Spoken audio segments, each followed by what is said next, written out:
Bonjour à tous.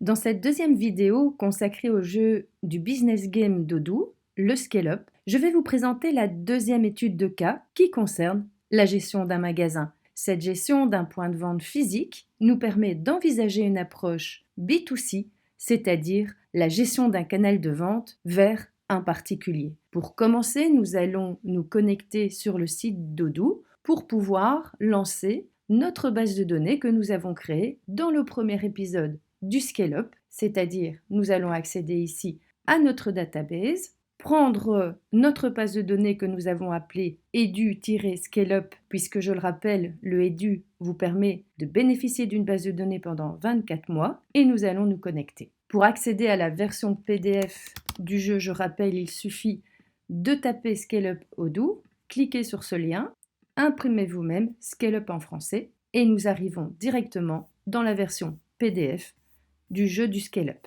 Nous avons déjà vu ensemble la première étude de cas, c'est la raison pour laquelle je passe les différentes cartes et je vais sur la gestion d'un magasin. Dans la gestion de ce magasin, la première chose qu'on va vous demander, c'est d'installer le module du point de vente. Je retourne dans ma base de données et comme j'ai déjà eu l'occasion de vous le montrer dans le premier épisode, il suffit de cliquer sur le module application, de rechercher le module point de vente et tout simplement de l'installer. Une fois le module installé, il apparaît dans votre base de données, mais avant de rentrer dans ce module, je veux vous montrer son intégration dans les autres modules puisque c'est là tout l'intérêt aussi d'utiliser un logiciel de gestion intégré. Comme nous avons déjà découvert le module vente ensemble dans l'épisode précédent, je vais aller dans mon catalogue produit. Donc nous cliquons dans le menu produit, et là, je retrouve l'article que nous avons créé dans l'épisode 1. Je vais cliquer sur son étiquette pour accéder aux informations relatives à ce produit. Attention, si vous travaillez en V14 ou en V15, cette rubrique produit s'appelle article. Le nom a été modifié dans la V16. Comme nous avons installé un nouveau module, automatiquement des informations nouvelles vont apparaître dans cette fiche si des liens peuvent s'opérer entre ces modules et ces données. Et nous voyons ici, dans l'onglet Vente, une nouvelle donnée qui apparaît point de vente, qui fait le lien avec le module que nous venons d'installer, disponible dans le point de vente. Donc ça veut dire que si je coche cette option, cet article apparaîtra dans mon catalogue de mon point de vente, c'est-à-dire dans les produits vendus dans le magasin. Je ne vais pas cocher cette option puisque dans l'exercice, on vous propose d'importer de nouveaux produits pour les dédier justement à la vente du magasin. Vous remarquez également que parce que nous avons installé un nouveau module, deux nouvelles fiches se sont affichées, c'est-à-dire l'acompte, puisqu'on peut gérer aussi des acomptes dans le point de vente physique, gérer des pourboires, parce que ce point de vente physique est régulièrement sollicité par des bars, des restaurants, et également la possibilité d'octroyer des remises. Il arrive donc que des informations s'affichent à certains endroits parce qu'elles seront utiles en termes de paramétrage pour pouvoir accéder à certaines fonctions. Nous allons sortir de ce module, je clique sur le bouton de la galerie et je vais ouvrir le module point de vente. Directement, dans ce module, on vous propose d'ouvrir une nouvelle session. Mais avant de le faire, je vais d'abord retourner dans le jeu. Nous venons d'installer ce module. Et on va vous demander d'importer des articles, de configurer le contrôle caisse, de vendre 3 lampes LED, d'effectuer une sortie d'argent, d'organiser une vente avec une facture, de gérer un remboursement d'un article, de contrôler la caisse avant de fermer la session et enfin d'analyser les ventes du jour. Nous allons démarrer cette étude de cas en important des articles. Le Scale-up a prévu un fichier Excel pour importer déjà des articles à gérer dans votre magasin, puisque comme on vous demande d'importer une liste d'accessoires pour vendre en magasin, Odoo vous a proposé un lien sur lequel vous pouvez directement cliquer ou que vous encodez manuellement. Moi, je vais le faire en cliquant directement sur le lien, puisque cela va générer en bas de votre écran un fichier Excel. Mais avant de l'ouvrir, petite remarque, sur la fiche, on vous indique que l'importation de fichiers se fait dans le menu Favoris depuis l'écran des produits afin d'aider quand même vos étudiants pour retrouver cette fonction. Je vais ouvrir le fichier Excel. Dans ce fichier Excel, on retrouve toute une série d'informations concernant les accessoires qui vont être importés dans la base de données pour pouvoir être vendus dans votre point de vente. Nous avons le nom du produit, le type, de celui-ci, donc nous voyons que ce sont des produits stockables, dont un consommable. Je rappelle, stockable, ça veut dire qu'on gère derrière un stock, ce qui n'est pas nécessairement le cas pour les consommables. Une référence interne est donnée pour chaque accessoire. On le dit disponible dans le point de vente. Si on ne voulait pas que ces accessoires soient disponibles dans le point de vente, il suffirait tout simplement de mettre ici faux au lieu de vrai. Le prix de vente, le prix d'achat et un lien qui permettra également d'importer une image. Petite remarque, vous retrouvez ici un ID externe. Sachez que cet identifiant est unique et il est attribué à chaque produit de votre catalogue. Il permet d'associer les enregistrements du fichier Excel aux enregistrements correspondants dans Odoo. D'ailleurs, l'utilisation d'un ID externe facilite l'importation de données. Vous pouvez sauver ce fichier Excel comme moi je l'ai fait dans votre machine ou alors directement l'importer en allant dans le dossier de vos téléchargements. Je retourne dans ma base de données Odoo et là, dans Produits, puisque pour l'instant nous n'avons pas encore importé l'ensemble de ces accessoires, nous allons cliquer dans Favoris et là nous retrouvons la fonction Importer des enregistrements. Il suffit de cliquer sur cette fonction, télécharger le fichier, vous pouvez directement aller le télécharger de votre ordinateur, comme ceci. Il suffit de cliquer sur le nom du fichier et d'ouvrir. Là, automatiquement, Odoo fait le lien avec votre fichier Excel, reprend l'ensemble des champs qui se trouvent dans celui-ci. On fait un petit test pour voir si tout fonctionne bien. Tout semble correct, nous pouvons importer. Si vous désirez en savoir un peu plus sur les importations, je vous invite à suivre la vidéo numéro 2 qui se trouve sur ma chaîne Odoo avec vous, qui vous permettra également de découvrir les exportations de données. L'opération d'importation étant réalisée, nous avons maintenant un catalogue produit qui s'affiche avec les images pour les rendre accessibles dans notre point de vente. D'ailleurs, si je clique sur un des produits, je vois que dans l'onglet Vente, automatiquement, il a été rendu disponible dans le point de vente. Nous pouvons aussi envisager de proposer une catégorie dans notre point de vente, c'est-à-dire on peut envisager des thèmes dans lesquels on va trouver toute une série de produits classés dans ce thème. Par exemple, dans un restaurant, vous avez par exemple les entrées. Et dans les entrées, on va venir mettre tous les produits qui concernent les entrées. Dans l'exemple, ce n'est pas demandé, mais c'est quelque chose qui pourrait être envisagé dans l'exercice. Je retourne dans mon catalogue. L'opération étant terminée, je vais passer à la deuxième opération de mon étude de cas. Là, on me demande de configurer le contrôle caisse, c'est-à-dire que l'on va ouvrir notre caisse avec ce que l'on appelle un fonds de caisse, c'est-à-dire déjà du liquide pour permettre les opérations en espèces. Nous allons démarrer avec un fonds de 550 € composé de la manière suivante. C'est ce que nous allons maintenant configurer. Je retourne dans mon point de vente et là, dans mon tableau de bord, je vais lancer une nouvelle session. Nous pouvons envisager de noter l'ensemble des différentes coupures, mais nous avons ici à droite la calculatrice qui va nous permettre d'exécuter cette opération plus rapidement. Nous avons 4 billets de 100, j'ai encodé 4 billets de 100, 2 billets de 50, un billet de 20, un billet de 10, 2 billets de 5 et enfin 10 pièces de 1 €. Je totalise bien un montant de 550 et je confirme. Le détail apparaît en résumé dans cet encart et je peux maintenant ouvrir la session.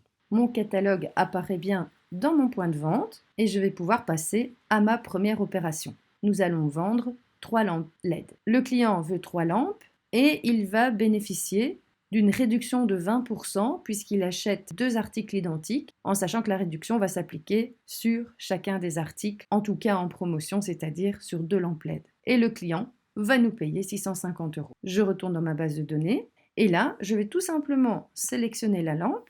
Je vais déjà indiquer 2 quantités pour lesquelles je vais proposer une remise de 20% et je vais en rajouter une au prix plein puisqu'il s'agit d'une 3e lampe qui ne bénéficiera pas de réduction puisqu'il faut au moins en acheter 2 identiques. Si je retourne dans la solution, petite remarque, vous allez constater que les montants ne sont pas les mêmes. Pourquoi ? Parce que dans la version 16, Odoo a directement intégré le montant de la TVA dans la fiche article sélectionnée. C'est la raison pour laquelle vous avez une différence ici dans les montants. Mais si vous observez bien le calcul, nous voyons que dans le total, nous avons le montant hors TVA avec le montant de TVA qui sera appliqué au client. De même, j'ai introduit manuellement ces quantités. Si vous travaillez avec des codes barres pour vos produits, ce qui sera certainement le cas, vous allez plutôt scanner ces produits que de les encoder comme je viens de le faire maintenant dans la démonstration. Pour cela, vous devez bien sûr avoir un matériel qui vous permettra de scanner ces codes barres. De même, encore une petite remarque, j'ai encodé moi-même le pourcentage de remise, mais nous pouvons aussi dans le paramétrage envisager que dès que nous sélectionnons les lampes qui sont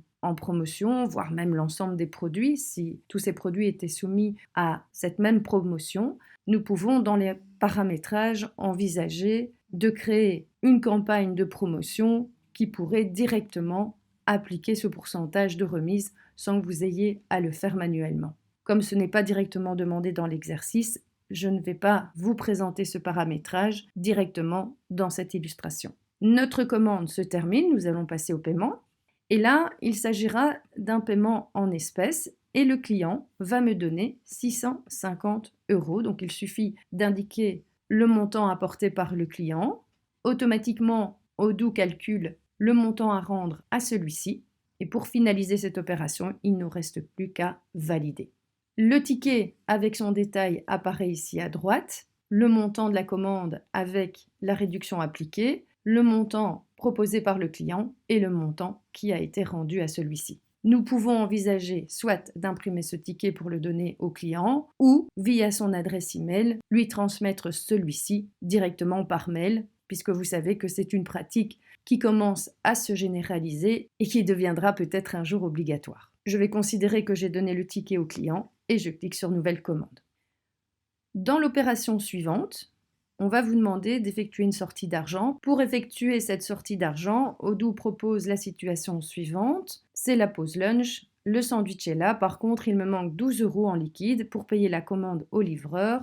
Peux-tu nous dépanner avec un cash out de la caisse? Ok, je te ramène les 12 € en passant prendre mon sandwich. Dans la base de données, il suffit de cliquer ici cash entrant, cash sortant. Cash sortant et on va indiquer que nous avons retiré de la caisse 12 €. On peut mettre ici, par exemple, la raison qui justifie cette sortie d'argent et il suffit ensuite de confirmer. On peut faire la même chose si on vient rajouter du cash dans la caisse. Confirmer, vous avez réussi à faire un out en espèces de 12 €. Odoo propose maintenant de refaire une vente, mais cette fois-ci avec une facture.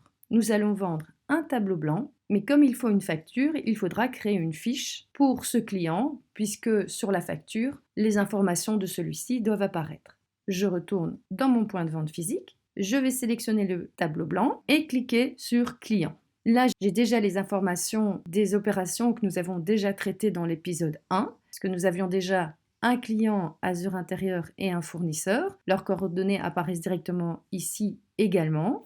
Alors, je vais créer une nouvelle fiche et le nom, Jenny Fletcher, comme proposé dans la fiche. J'ai rajouté chaussée de Namur 40 à Ramilly 1367 et le numéro de téléphone également proposé dans la fiche.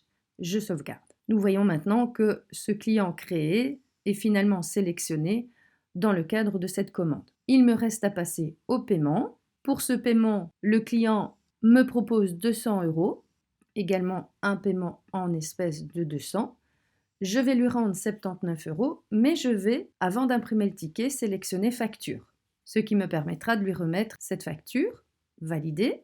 Là également, j'ai le ticket qui apparaît à droite et en bas de l'écran, un PDF a été généré. Odoo a généré un numéro de facture, a repris les coordonnées du client et a proposé le détail de la vente qui vient d'être effectuée, avec un montant dû égal à 0 puisque le paiement a directement été fait en espèces. Je ferme ce document et cette fois-ci, vous voyez que on peut également envisager d'envoyer les deux par mail pour ne pas devoir nécessairement les imprimer.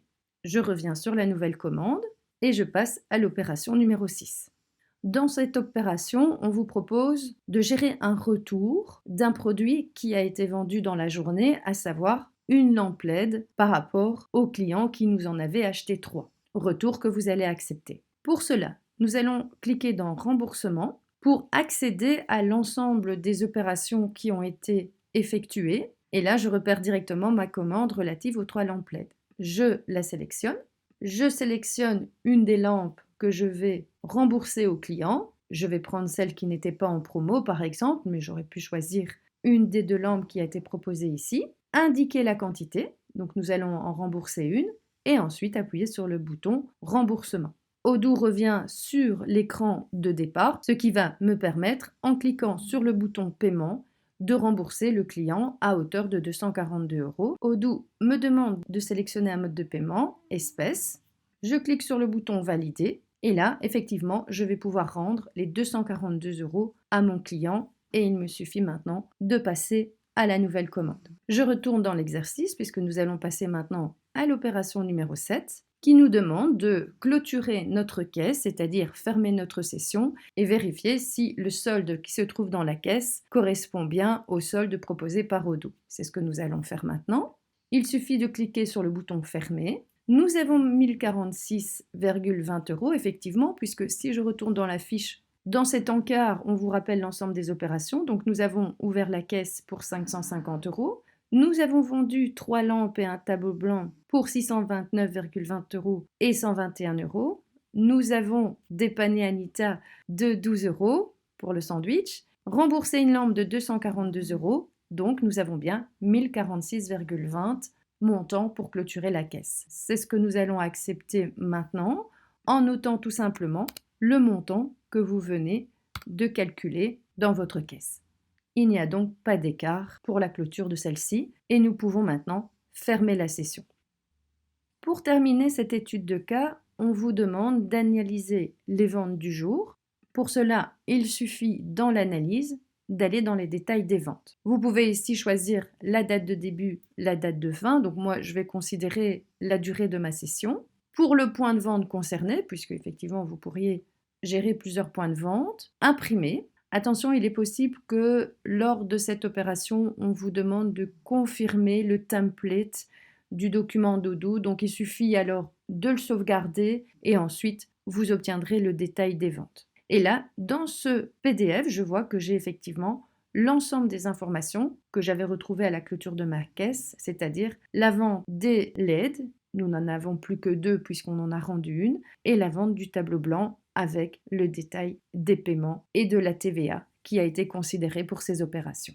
Je retourne dans la base de données, annuler. Avant de clôturer cette étude de cas, sachez aussi que vous pouvez, dans commande, accéder aussi à l'ensemble des opérations qui ont été effectuées, puisque nous voyons ici que nous avons fait une vente de 629 qui a bien été comptabilisée, une opération à 121 pour le tableau blanc qui a été facturé et le remboursement qui a également été comptabilisé. Vous pouvez aussi voir l'ensemble des clients de votre point de vente physique, ce qui permettra, quand vous irez dans la configuration paramètres, donc c'est une façon aussi d'accéder au paramétrage du module concerné. Et là, je vois qu'effectivement, on a la possibilité d'envisager ce point de vente physique pour un bar ou un restaurant, avec toute une série d'autres éléments que l'on pourrait considérer. Moi, je veux attirer votre attention sur le fait qu'on a pu appliquer une remise à la ligne parce que le paramètre était coché. Je vous ai dit qu'on pouvait envisager d'automatiser la réduction par le biais des promotions. Donc nous pouvons l'envisager si on coche l'option qui est ici. On peut même envisager les cartes cadeaux, c'est aussi une pratique courante dans les points de vente physiques, des programmes de fidélité, voire même utiliser un code QR sur le ticket. Si vous voulez approfondir quelques notions dans l'utilisation de ce point de vente, vous pouvez regarder la vidéo relative au point de vente que j'ai également publiée sur ma chaîne. Et voilà. En attendant de vous retrouver pour le 3e épisode dans lequel je vous montrerai comment utiliser les modules projet et feuille de temps pour la vente de services, n'hésitez pas à vous abonner à ma chaîne via laquelle vous trouverez des vidéos sur d'autres modules, de me laisser un pouce si ce contenu vous a plu et de cliquer sur la cloche pour ne pas rater notre prochain rendez-vous. Je vous dis à bientôt et en attendant, formez-vous bien.